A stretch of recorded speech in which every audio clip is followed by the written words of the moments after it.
Okay, so per request, the art was sent to me separated, and let's just kind of look at what we got here.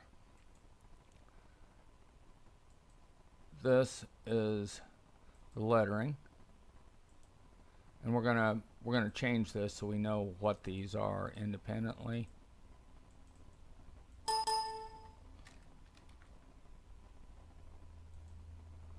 But you can see right now they just say group, so I've turned them on and off, figure out what's what.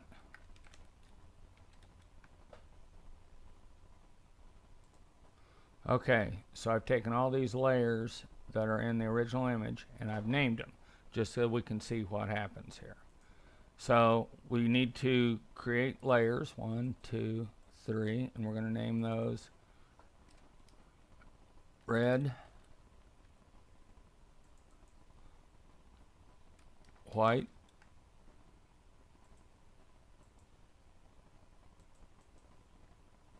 and blue. And then we're going to drag all the stuff that applies. So the judge alter 4, we can grab all those at once. Those will all go white. We've got the stars. They were named path before, but I went through and figured out which one was which. Drag that into white. And we've got the white stripe here. We drag that into white.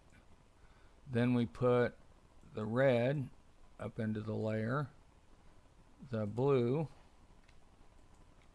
go into that layer, and the rest of the reds right here, that goes in that layer. So this kind of gives you an idea how these things are going to print. If we do that, now we can drag the red layer down here, and we can drag the blue layer on top, but I think you can see that none of that is really going to work as far as getting the image we want. If I had taken the image as it came, there's a couple of other little issues here where this sticking out past the edge. If I went and made film based on that, this is what it would look like right here. And what we're really going for is this.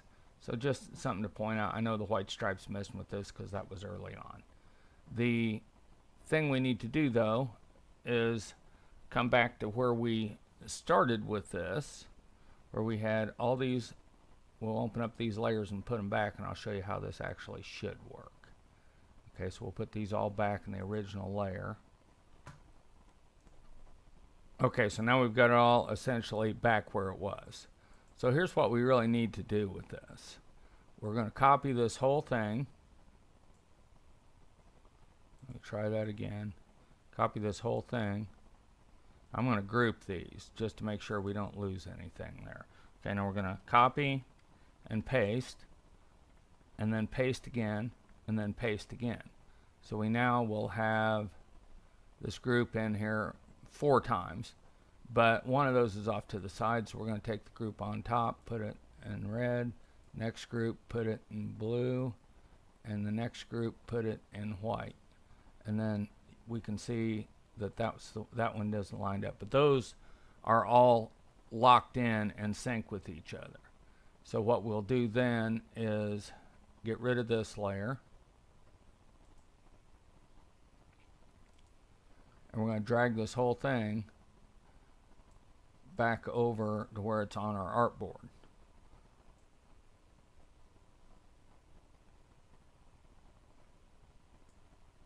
Okay, so we've got it all lined up on the artboard.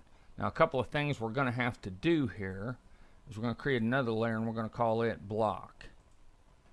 So this one is labeled block.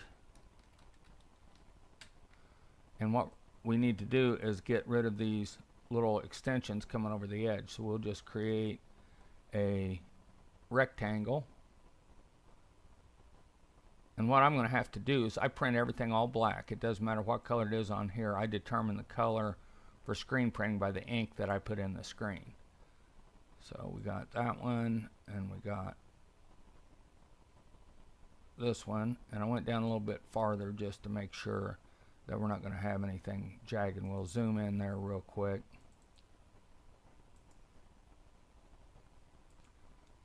And we can see that we got nice sharp edges over here, and the same over here all the way down. Okay, so we're back to, we now have 3 layers with this exact same artwork in it. Just get it out here a little bit where we can see it. Okay, so what we're going to do next is we're going to have to separate whatever's in white is just all the white stuff here. So we're going to turn the white black, because that's what I have to do to make film. All of it is going to have to be black. So we select the group out of this layer and we ungroup it so we can get in here at the individual stuff. So what we're going to do is we're going to select alter, and we're going to make that black.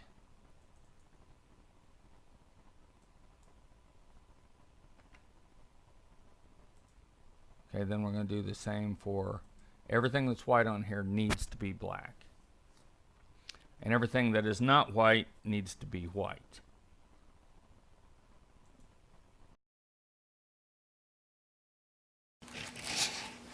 So once I've printed the film, this is what it looks like. You can see we've got the white, then we've got the blue, and we've got the red, and we've got these registration marks that helps me line it all up on the press. And so it'll all register together like that when we're done. So if the art is built that way, I can see before I print that everything lines up. It's just an extra measure to check. If not, I can print it and see if it's right, and then if it isn't right, I got to print it again. The actual color that we print is then determined by the ink we put on the screen. And one of the reasons we want to do it this way is because it just makes the ink a lot less thick on there, and so we get a lot softer image. Some of it doesn't want to play well printing over the top of each other, particularly when you're trying to get a nice soft image. So that's the final product, how it looks after we're done doing all that. I hope that helps.